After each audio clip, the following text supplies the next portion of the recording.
हे भगवान, ये left liberals का दुख खत्म काहे नहीं हो रहा है बे। पहले मोदी चाचा जून में तीसरी बार पीएम बन के इनकी छाती में मोम करने के लिए आ गए।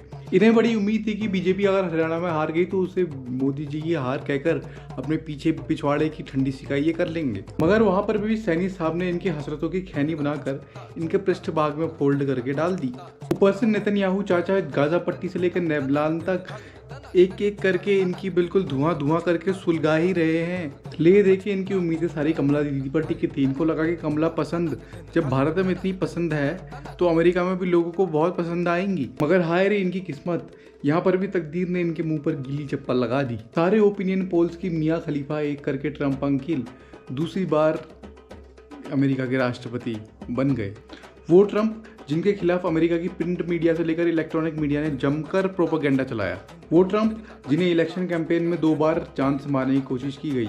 वो ट्रंप जो आधा इंच के फासले से मरते मरते बचे। अमेरिका के पिछले 100 साल के इतिहास में ट्रंप पहले ऐसे राष्ट्रपति हैं जो एक इलेक्शन हारने के बाद फिर से जीत गए। मगर आखिरकार 1 साल तक दुनिया के सबसे तगड़े कैंपेन चलने के बाद ट्रंप आखिरकार फिर से अमेरिका के राष्ट्रपति बन गए। ट्रंप की इस जीत को दुनिया की किसी भी पॉलिटिकल हिस्ट्री की जीत की अभी तक की सबसे शानदार जीत बताया जा रहा है। जैसे पहली बार ट्रंप के हारने के बाद उनको जेल में डालने की कोशिश की गई, उन्हें बदनाम करने की कोशिश की गई, उनके खिलाफ हेट कैंपेन चलाए गए, उनके खिलाफ अलग अलग तरह के मुकदमे चलाए गए। लेकिन इन सारी ताकतों को जूता मारने के बाद ट्रंप दोबारा प्रेसिडेंट बन ही गए। उनके इस इलेक्शन को जीतने से ट्रंप के चाहने वाले तो खुश हैं, लेकिन उनके हेटर्स उनके जीतने से कोमा में चले गए हैं। वो इतना ज़्यादा सदमे में चले गए हैं कि गोबर से सनी गंदी चप्पल सुंघाने के बाद भी वो होश में नहीं आ रहे हैं। इनके चक्कर में 2 चप्पलें अलग बेहोश हो गई हैं, वो अलग। भारत में बैठे कमला पसंद के पसंदीदा चाहने वाले ये समझ रहे थे कि जैसे ही कमला पसंद अमेरिका की राष्ट्रपति बनेंगी तो ये उनकी मदद से और डीप स्टेट का इस्तेमाल करके भारत की सरकार भी वैसे ही गिरा देंगे जैसे इन्होंने बांग्लादेश की सरकार गिराई। लेकिन ये इनसे हो नहीं पाया। मगर अब ये आलम है कि कमला नहीं, कमला की जीत भी नहीं, उनकी जुस्तजू भी नहीं। तो आज की इस वीडियो में हम यही डिस्कस करेंगे कि कौन कौन गम में है और ट्रंप के राष्ट्रपति के बनने के बाद अब दुनिया में कौन कौन पेला जाएगा।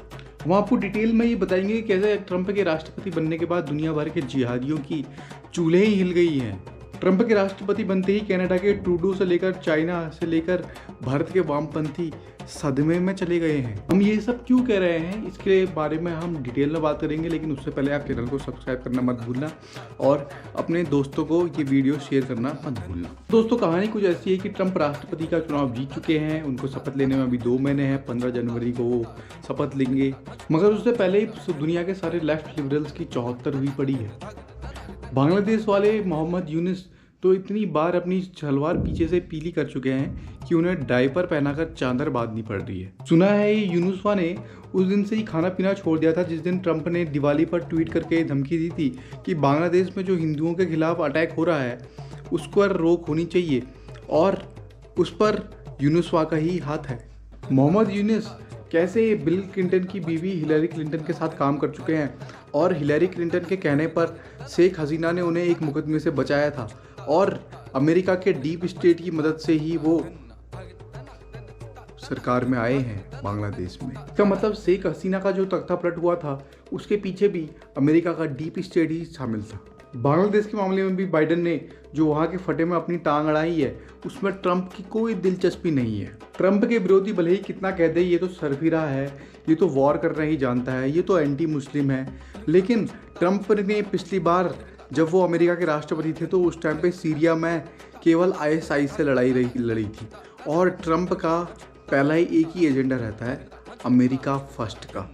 ट्रंप राष्ट्रपति बनते ही पहली फुर्सत में ये बांग्लादेश के यूनुसवा की बैंड बजाएंगे, मुझसे लिख के ले लो। ट्रंप को अच्छे से पता है कि युद्ध की एक कीमत होती है। ट्रंप खुद भी जानते हैं कि हिंदू अमेरिकन लॉ कितना आवश्यक है, इसलिए उनकी टीम में 2 पावरफुल लीडर तुलसी गबार्ड और विवेक रामास्वामी है। यहाँ तक कि अमेरिका के नए वाइस प्रेसिडेंट की पत्नी उषा वेनिस भी हिंदू ही है। इसे आप चाहे वोट बैंक की पॉलिटिक्स कहें या कुछ भी, इसमें ट्रंप का जिगरा ही था कि उन्होंने सीधा बांग्लादेश में हो रहे हिंदू के खिलाफ वायलेंस पर उन्होंने सीधा यूनुस सरकार यानी बांग्लादेश सरकार पर निशाना साधा है। इसीलिए ट्रंप अगर अब राष्ट्रपति बनने वाले हैं तो जिहादियों के अब्बा मोहम्मद यूनुस को ही सबसे पहले पेला जाएगा। सीधा ट्रंप ने बोला था कि बांग्लादेश में हिंदुओं के खिलाफ जो वायलेंस हो रहा है उसमें वहाँ की सरकार जिम्मेदार है। शर्म की बात यह है कि भारत में मौजूद बड़ी बड़ी पार्टियाँ और बड़े बड़े संगठन भी ये बोल नहीं पाए कि वहाँ पर हिंदुओं के खिलाफ वायलेंस हो रहा है, लेकिन ट्रंप ने वो हिमाकत कर दी। ऐसा एक्सपर्ट्स कह रहे हैं, सूत्र कह रहे हैं, हम नहीं कह रहे। हम कहाँ कुछ कहते हैं।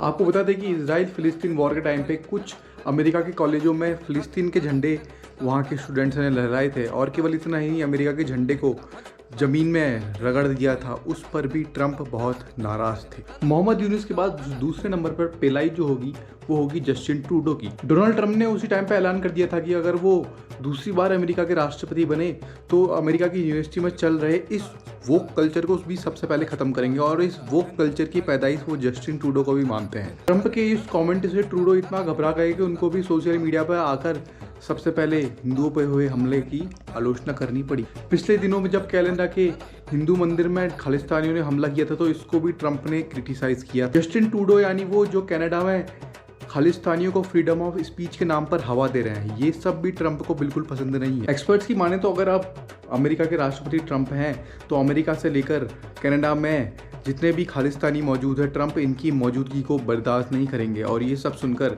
अब कनाडा में और भारत में जितने भी खालिस्तानी हैं और भारत के लेफ्ट लिबरल्स, इनके पेट में मरोड़ आ चुकी है। उन्हें भी पता है कि ट्रंप वॉक द टॉक करने वाले नेता हैं, जो कहते हैं वो करते हैं, इसलिए इनके आते ही जल्दी जल्दी खालिस्तानियों का भी इलाज हो जाएगा। डोनाल्ड ट्रंप का इस्लामिक आतंकवाद के खिलाफ क्या स्टैंड है, ये किसी से छुपा नहीं है दोस्तों।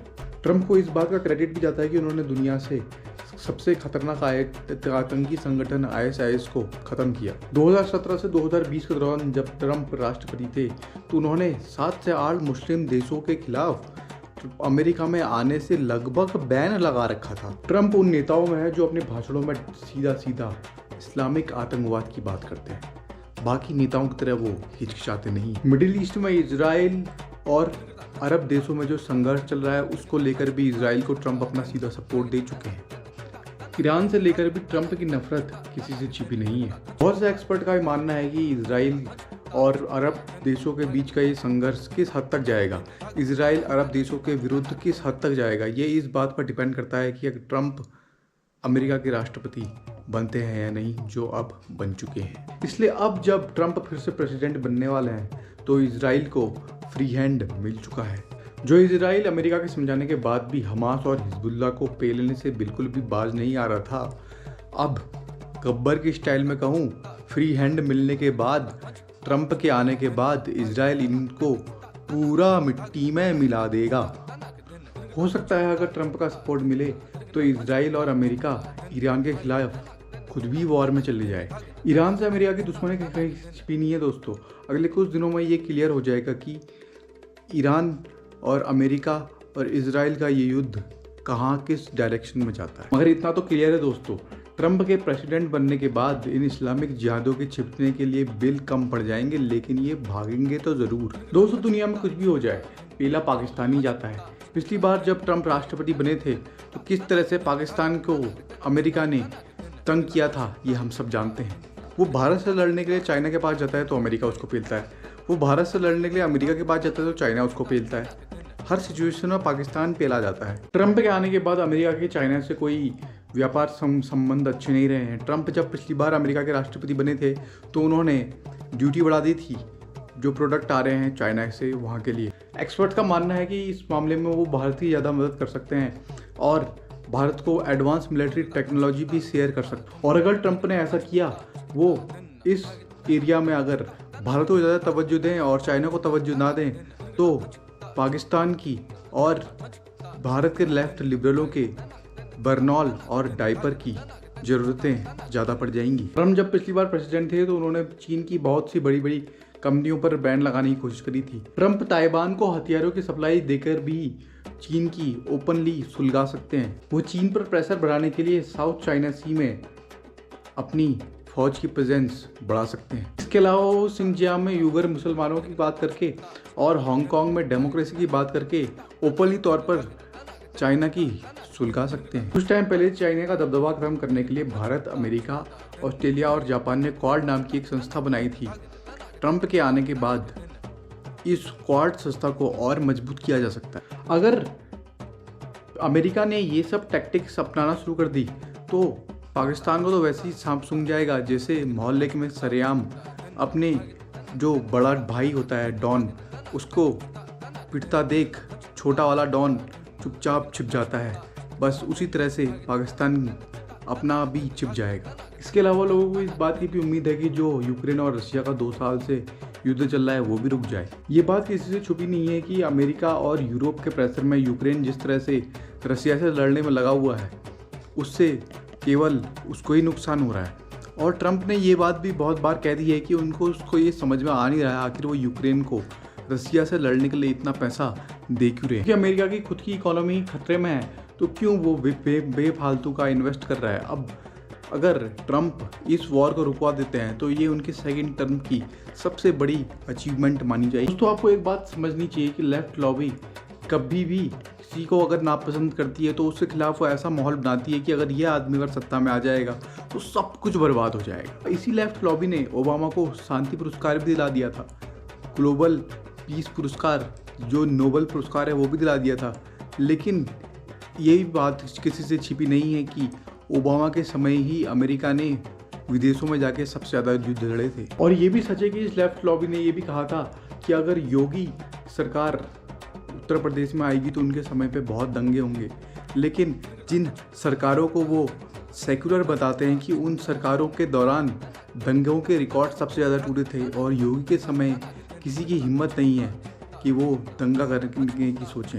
इन्हीं लेफ्ट लॉबी के द्वारा ओबामा को शांतिदूत बताया जाता है और इसी ओबामा का कमला हैरिस को राष्ट्रपति पद का उम्मीदवार बनाने में बहुत बड़ा हाथ है। और अगर कमला हैरिस अमेरिका की राष्ट्रपति बन जाती तो अमेरिका में बैठे लेफ्ट लॉबी के लोग भारत में बैठे लेफ्ट लॉबी के लोगों के ऊपर पैसों की बारिश कर देते। फिर ये लोग भारत में हर वो पैतरा अपनाते जो इन्होंने बांग्लादेश पर अपनाया। आपको याद होगा जब शेख हसीना का तख्तापलट हुआ था तो कैसे इन लेफ्ट लॉबी के लोगों ने आहें भरी थी। इन्होंने तो मोदी सरकार को ये तक धमकी दे दी थी कि जिस तरह से शेख हसीना का तख्तापलट हुआ है तुम्हारा भी ऐसी तख्तापलट होगा। यहाँ भी तख्तापलट किया जाता कि देश को 10 साल 20 साल पीछे लेके चले जाते। इसलिए दोस्तों, इस बात पर बिल्कुल भी शक नहीं किया जा सकता है कि अगर कमला हैरिस अमेरिका की राष्ट्रपति बन जाती तो भारत को भी ये बांग्लादेश बनाने की पूरी कोशिश की जाती। मगर ट्रंप की एक जीत ने इनकी इन सभी हसरतों पर पोछे वाला पानी फेर दिया है। अब ना हैरिस आएंगी, ना पैसा मिलेगा, ना कोई तख्तापलट होगा।